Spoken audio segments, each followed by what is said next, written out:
Thank you very much for the inquiry. The placement for corpses has been filled. Thank you, Bryan, the writer. Hello. Welcome to the Crypt of Bryan Writer. I'm calling it the Crypt. I don't know. I'm not quite sold on the name yet, but maybe I'll change the name to something else more sinister or something a little less sinister. I want to thank you for joining me, and today I have one of my favorite tales for you. It's a bit of a ghost story. I wrote this after a nightmare. I had a nightmare about, I'd say a year ago, and the end result was this story. It's a story I call Emma's House.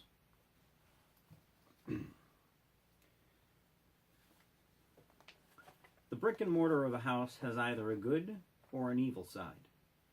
The laughter of children, the love of parents or siblings, happy times forming unspoken bonds that are enough to carry that house through its entire existence. Sometimes, though, the opposite will happen, and sometimes both can happen simultaneously. The Bacon Mansion on Mayburn Valley Road stood at the end of a long street. The mansion, forgotten by time, sat abandoned for longer than anyone could remember. The children of Mayburn Valley Road knew better than to approach the large house, flanked on both sides by dead trees and scrub brush. Children feel evil instinctively, and the Bacon Mansion seethed darkness along every crevice, brick, piece of wood, window pane, and cornice. It rolled off the property like a cold fog, touching the feet of anyone daring to stand at its gates, silently staring at its windows from the street. Children knew better than to dare step any closer. Adults learned not to trust their base instincts and ignore them for other supposed noble purposes. A house, an adult may reason, is a thing of stone, wood, and plaster. It is but a whimsical and partially true notion that a family can bring a positive vibe to a home. Sometimes the evil is so pervasive and overpowering, no amount of children's laughter or affections of a loving family can reverse the evil inside. The old woodwork and trim surrounding the equally old mansion told a story of different times. To a realtor's eyes, the home sounded like more work than it was worth. Too large to heat, too difficult to cool, homes like these were not constructed in today's real estate market. Tom scrutinized the old structure, looking for anything that might send up a red flag for his clients. Dressed in the ubiquitous khakis and polo shirt of the real estate trade, he made a few notes about the house in his palm-sized notebook. As opposed to the numerous other old properties he had sold over the years, these windows had miraculously remained untouched by vandals. The local kids propagated an urban legend about the house to the effect that an old witch protected the windows. It was more likely no child possessed an arm capable of making the lengthy throw from the fence to the windows. Originally constructed by a former gunfighter and saloon keeper from the town of Tombstone, Arizona, Phineas Bacon spent his ill-gotten fortune on the mansion. The Bacon family moved in just as construction was completing. Running an illegal gambling casino, Phineas died as he lived. A single bullet to the forehead during an unruly game of cards ended his brief time on the planet. The office had no record of the last person to enter the property. However, an old-timer from another realty company thought it had been at least 2 years. Tom slid the key into the deadbolt, worried that age and disuse would make the mechanism impossible to turn and force him to call a local locksmith. Happily, it yielded with little resistance. This visit, prompted by prospective buyers, was to ensure the house was safe enough that no repairs were necessary before the buyers came out to look at it. The front door opened into a foyer. Huge in comparison to the foyers of the time, it doubled as a gambling floor when the house was new. A staircase on either side led up to a suite of bedrooms where the original owner and his family slept. To the left of the parlor, a door opened to the dated kitchen and the servants' quarters. To the right, the second row of bedrooms lined the wall. A grand dining room sat directly below the owner's suite, with a large bathroom for guests to use, as well as a spacious parlor and a library. The house held a certain appeal, Tom admitted to himself. At over 5,000 square feet, it was too big for a bachelor. For an extended family, however, it would be perfect. Settling into his work, Tom made initial measurements to double-check the information provided in the database. Although he wanted to believe the information was correct, the measurements came from old documents, likely copied from the original blueprints. Plenty of people visited the old mansion over the years, and all passed on the sale in the end. Potential buyers remarked it was too large, while others passed on the place without giving a further explanation. Crossing the aged, threadbare carpeting, Tom looked up at a cobweb-shrouded chandelier dominating the space. It was an impressive piece. Against the wall, a pile of tables leaned against the base of the stairs. They were old poker tables that probably hadn't moved for the last century. It was easy to imagine the room full of people in fancy clothes puffing on cigars and playing cards. The table surfaces appeared largely intact and could probably fetch a good price as antiques. While examining a light fixture, something caught his eye. In the parlor, a shadow darted across the light streaming in from the window. Tom pulled out a small halogen flashlight from his pocket and pushed the door open. The last thing they needed was an infestation of raccoons wreaking havoc on the place. He could tell the room had once been quite grand. Old furniture, covered in drop cloths, suggested mid-19th century or earlier. Coated in a thick layer of dust, cobwebs floated from the chandeliers and bookcases in gray sheets.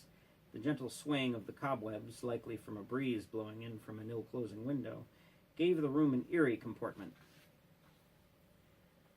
Leather-bound books lining the bookshelves, waiting patiently for someone to read them again.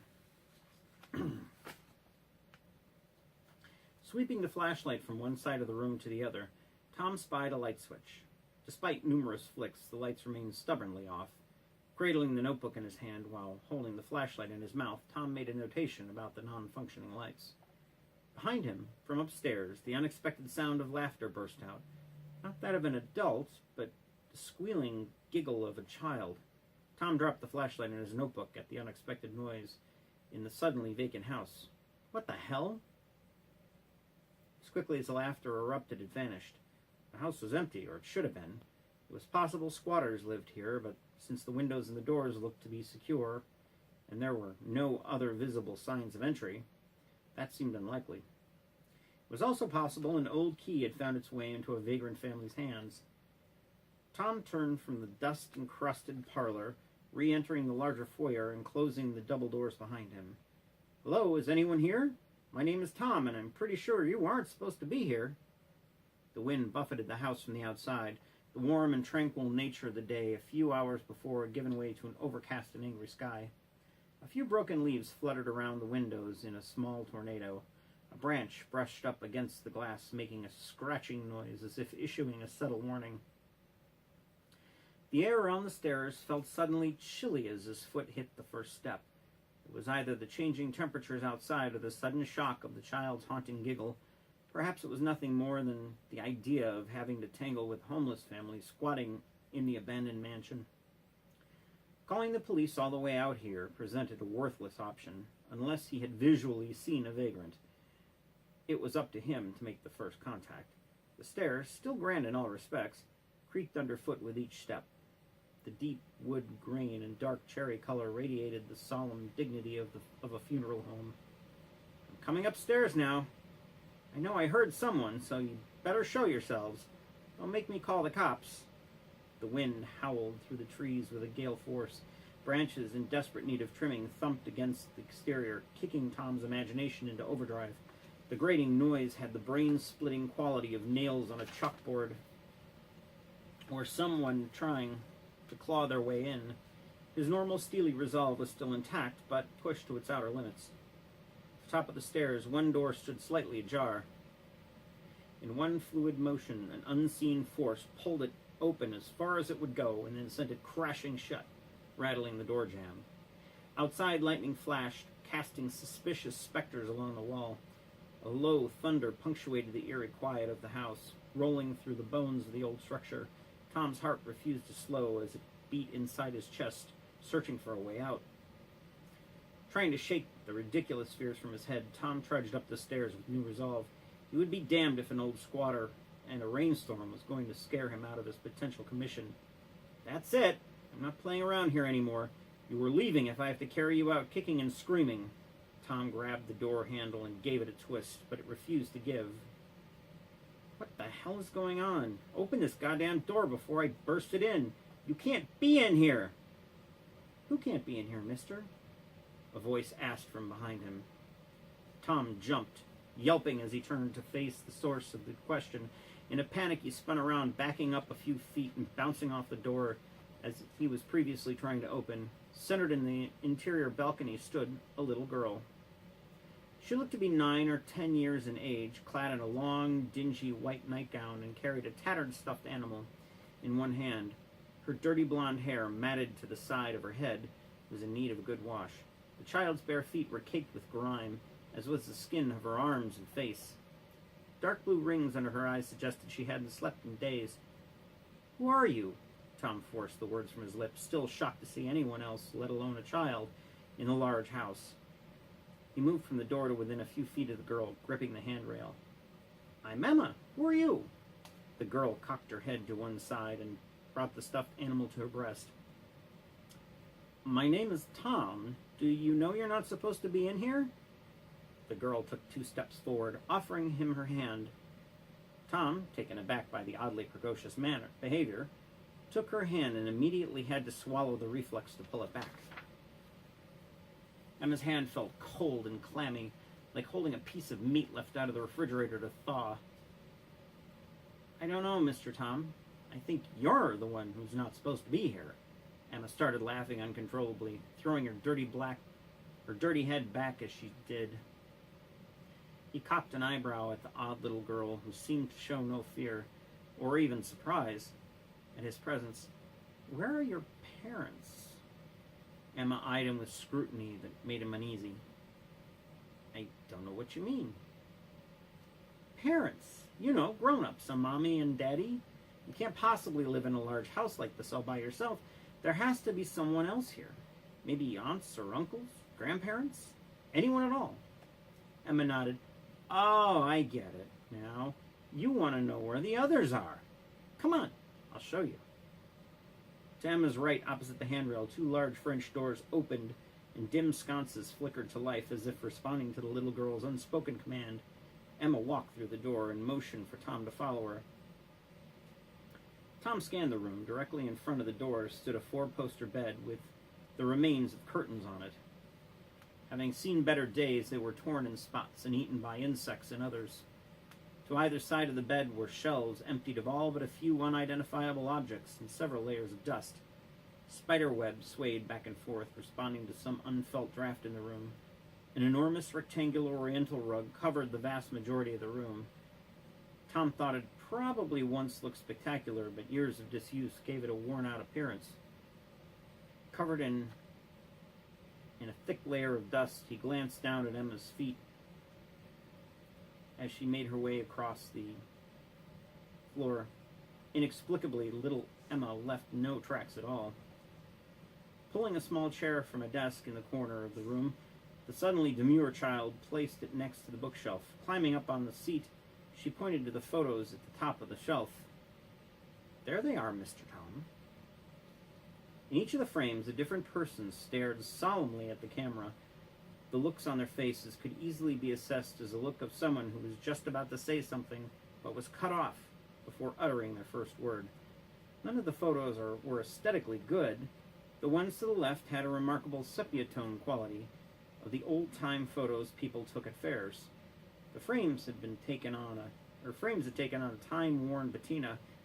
The man at the far left wore a wide-style Stetson hat, popular with men of the 19th century. A long horseshoe mustache framed his lips, his eyes and lips fixed in a serious stare. A Texas-style bolo tie completed the ensemble. The woman in the frame next to him wore a dress reminiscent of the antebellum period. Her hair was done up in a proper bun with a small hat pinned neatly in place at a slight cant. The photo appeared just as old and withered as the one to its left. Farther to the right were several frames filled with color photos of people dressed in progressively more modern apparel. At the end of the row, a frame stood empty, as if waiting for the perfect photo to fill it. The metal had a polished look about it, like it had just been recently purchased. Tom turned toward Emma. He wondered how she could think the people in the photos were her parents. Perhaps she had misunderstood him. Look, sweetie, those are great photos, but where are the adults who take care of you? You know, people who bring you food, warm clothes, and a bed? Where do you even sleep? He thought back to the records of the house and remembered water and gas were only turned on during the winter to ensure the radiant heat system kept the pipes from freezing. During the summer, someone could easily die of heat stroke inside the house since it remained boarded up with all the windows closed. The heat would be debilitating. Oh, they stay in the basement. They like it there, so I let them stay down there. Emma looked up at the photographs again and sighed. They're all down there. They like it better that way. Emma looked off into the distance at some undisclosed thought. Without warning, she giggled and jumped off the chair. Oh, Mr. Tom, you are funny. I really like you. I do hope they like you too. And then you can stay, like all the others. Tom, sensing the need to change tactics with her, said, Well, Emma, you're such a sweet girl. I hope you'll take me to them. It would sure be nice to talk with those people downstairs. Emma grabbed Tom by the hand and tugged him toward the stairway. Sure I will. The rest of my friends are going to love you. They love nice people. Emma pulled Tom downstairs with so much force he almost lost his footing. The little girl's excitement, almost palpable, seemed to grow exponentially with every step. Tom shuddered every time he made physical contact with her. It reminded him of the uncomfortable sensation from long ago, something he couldn't quite put his finger on. It sent chills up his spine, adding to his growing sense of unease. Her hands didn't radiate heat, just the opposite. In fact, they seemed to suck heat in from whatever they touched. At the bottom of the stairs, Tom glanced down to the smaller parlor and saw the double doors he'd closed earlier now standing wide open. Instead of being dark and dirty, the lights were on, and the lack of dust and cobwebs suggested it had been freshly cleaned, although Tom knew that couldn't possibly be true. Now, honey, do the lights in that room always work? She frowned at Tom as if he'd asked the stupidest question ever. No, silly. Only when we have special visitors, like you. Oh, really?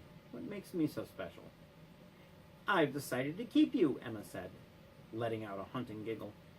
Tom laughed uncomfortably at the comment and quickly dismissed it as the silly ramblings of a young girl. Well, I'm flattered that you think so highly of me.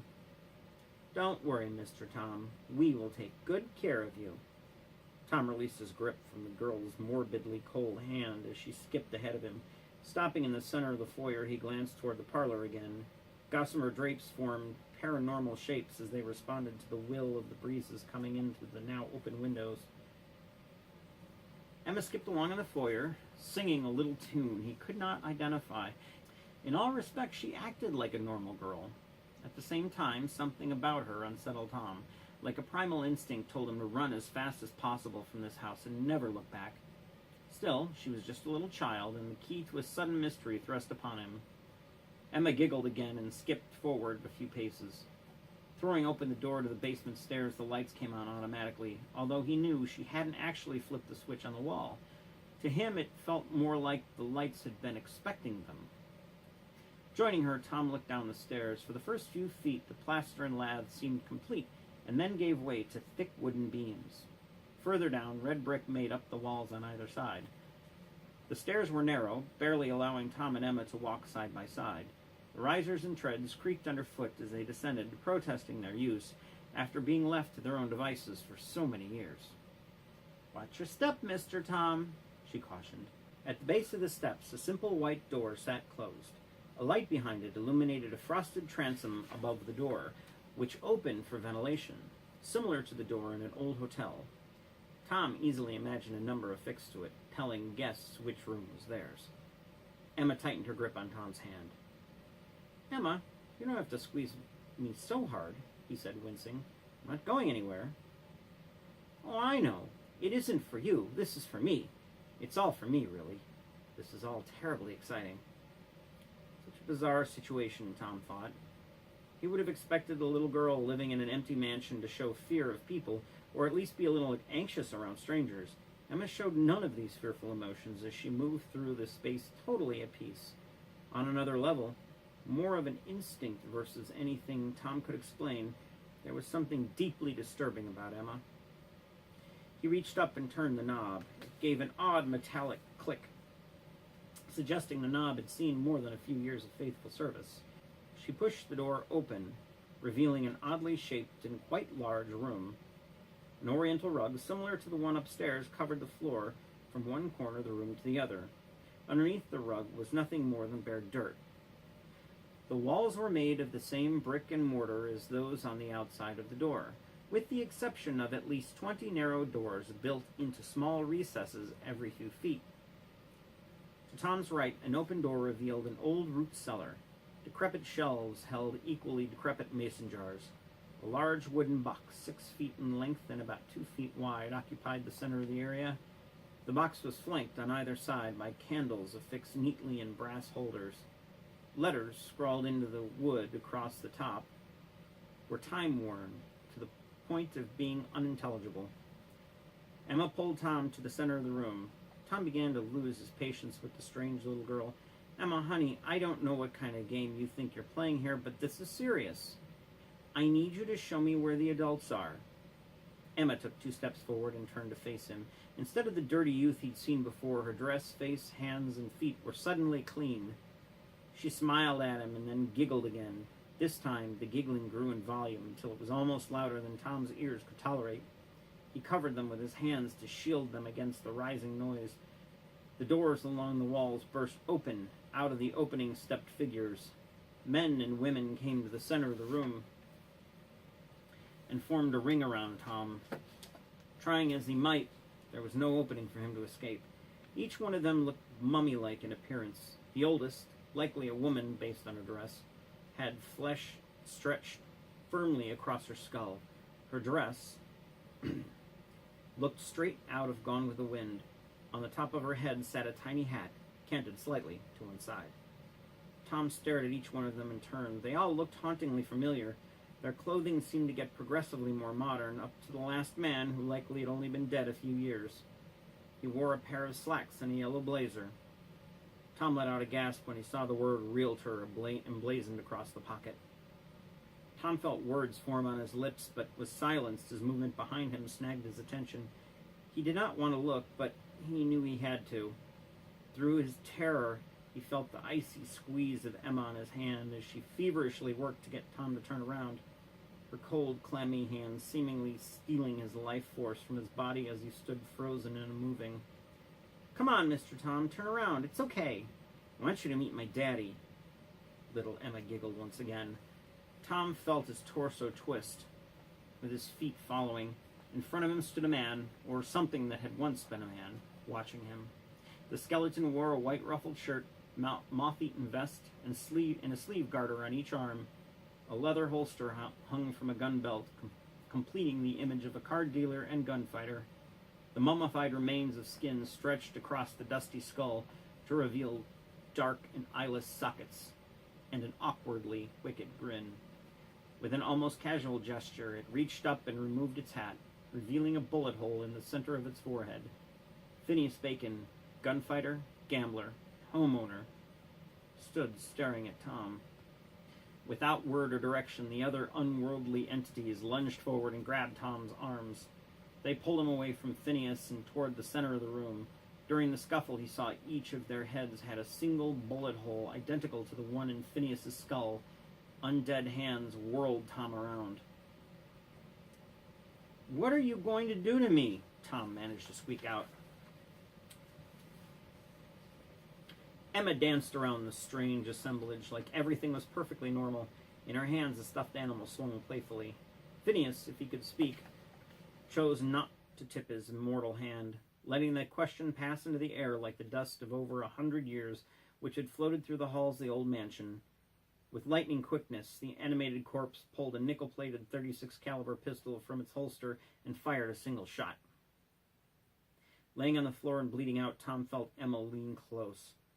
"Don't worry, Mr. Tom. We will take good care of you, I promise."